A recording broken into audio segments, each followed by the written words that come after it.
Hello guys, this is Hershey aka MyBalkanGaming, and today we have the first of the new Command Battlecruiser ship reviews. This first one is about the Presidio Command Battlecruiser. This new type of Tier 6 ships has several features that makes them stand out. Most notably is the presence of their inspiration mechanic and a commander engineer / command hybrid specialist bridge officer seat. Some of the other features include they have a hangar bay, which is awesome, loaded with Yellowstones and just spam them. You get some new starship traits, special deployable platform console. They can also equip dual cannons. From cruiser commands you get attract fire and shield frequency modulations.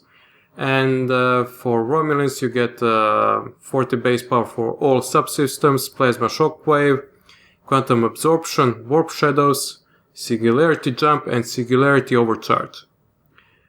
So with these Command Battlecruisers, Cryptic is introducing a new mechanic called Inspiration. Command ships are impressive vessels designed to inspire those around them. When the command ship or its teammates activate any bridge officer ability, all command ships on the team list will receive a small amount of the Inspiration resource. Command bridge officer abilities generate additional inspiration. Once a command ship's inspiration meter is full, they can use one of the 3 powerful abilities that can turn tide of the battle. So this Presidio Command Battlecruiser is a tactically centric variant of the Command Battlecruiser. It features more tactical console slots and tactical bridge officer seats than the other Command Battlecruiser variants. And here is the ship. This is the stock version, which I'm a little indifferent to the looks. It's neither beautiful or ugly to me. You can call it a standard Fed design. But the best thing about the looks is that you can customize almost anything and combine it with the other 2 Fed Command Battlecruisers. Pretty much will have endless options on your disposal. You can also do that with the KDF and Romulan variants, separately of course. Cryptic really have done a great job on the customization part this time, and kudos to them. You will see that later in the video. So what do you guys think of the looks? Do you like the design? Tell me in the comments below.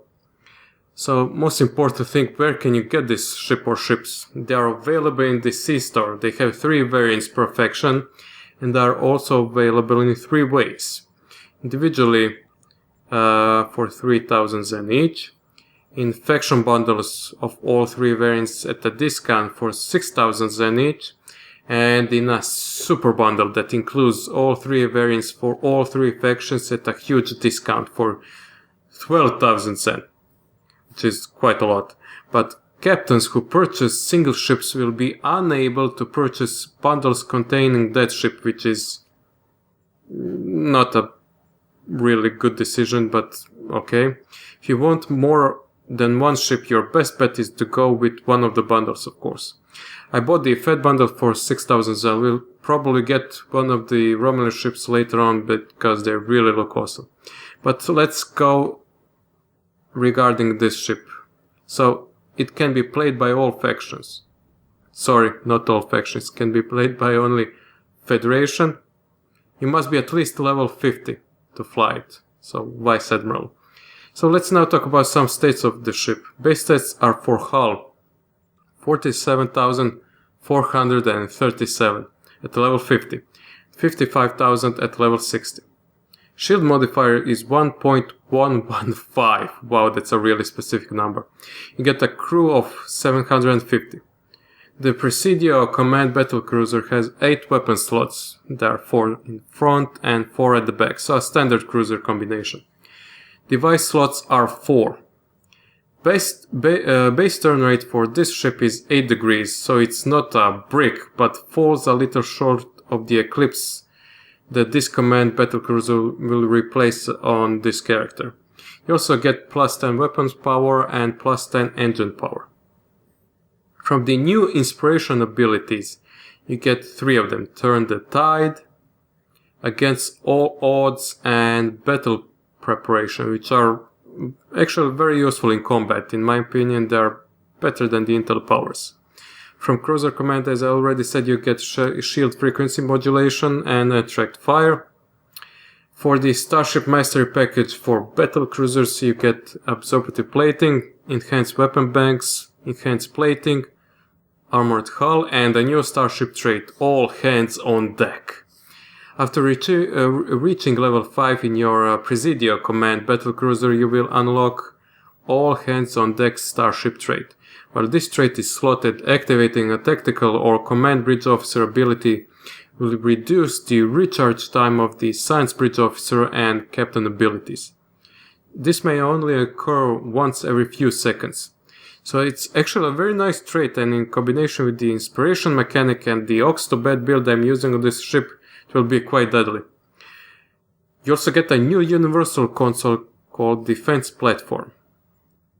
Where the Defense Platform console is equipped, your starship can launch a formidable weapons platform.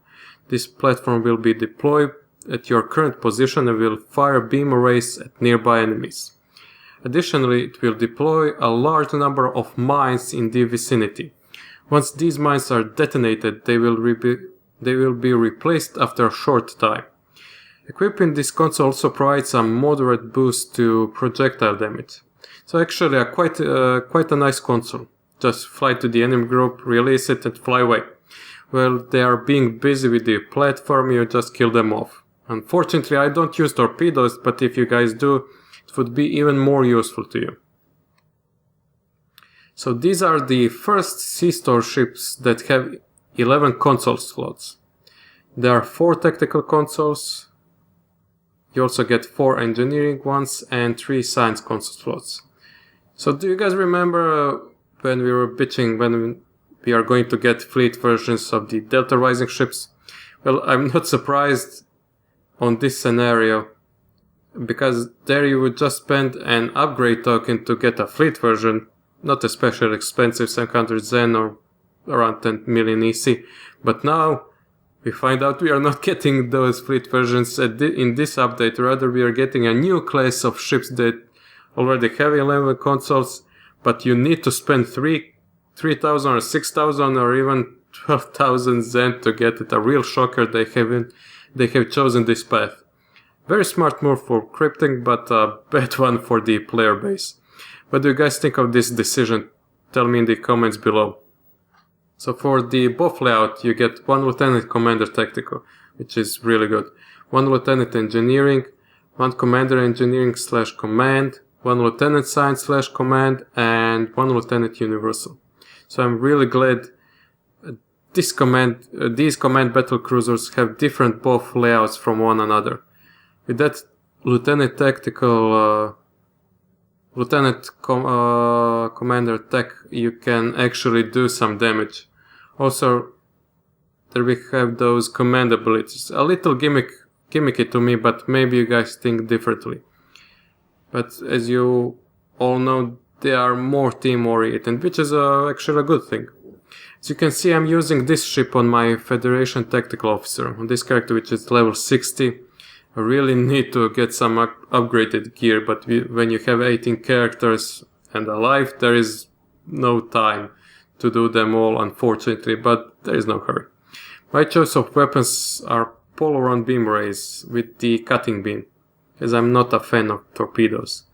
On the tech consoles, I have the Universal Defense Platform console and 3 Polaron phase modulators. On the engineering consoles, I have 2 Fleet Neutronians, and a simulated module, and a Universal console from the other Battlecruiser, Operation Battlecruiser, which gives me this nice set piece bonus. And on science, I have a field generator, plasmonic leech, and a tachyokinetic converter. Let's see my buff layout. So with this buff layout, I'm using an Ox to Bat build with 3 purple technicians, but if you have the blue ones, they're also enough. As you can see on that Lieutenant Universal, I'm using a Science Officer with the standard Hazard Emitters 1 and TSS 2. On the Lieutenant Commander Tactical slot, I have Tactical Team 1, Fire Twill 2, and Tech Pattern Omega 1. On the Commander Engineer / Command, I'm using Emergency Powered Weapons 1, aux to bat 1, emergency power to shields 3, and direct energy modulation 3. And on the lieutenant engineer I have engineering team 1 and aux to bat 1. On the lieutenant science / command I am using a command officer with overwhelm emitters and subspace interception. For the personal traits I of course use all of the space ones, and for the space reputation I'm using these ones here. Let's also see my DOF layout, using 3 technician DOFs and also this Marian DOF, which really costed me a hell of a lot of EC. So let's test this bad way some action finally. I'll do my standard testing procedure with testing in Infected Space Advance, Undine Space Battle Zone and Argala Sector Patrol. Just before that I'm going to show you how can you customize this ship. Luckily there are a lot of options there than on the past couple ships I have reviewed. Fortunately no bridge of their own. You guys enjoy the fight and I'll tell you my final impressions and a numerical grade for this ship just after all that. If you want to stay for the in-game testing, if you don't want to stay for the in-game testing, you can jump to the last couple of minutes of the video and check my final impressions, including the grade, and I'll see you out there.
So in conclusion, I'm liking this ship more than I thought I will. Let's do a quick recap. First off, it has a hangar bay. Those elite yellow stones are quite deadly. With only that you can get at least a couple of thousand more DPS in the DPS department.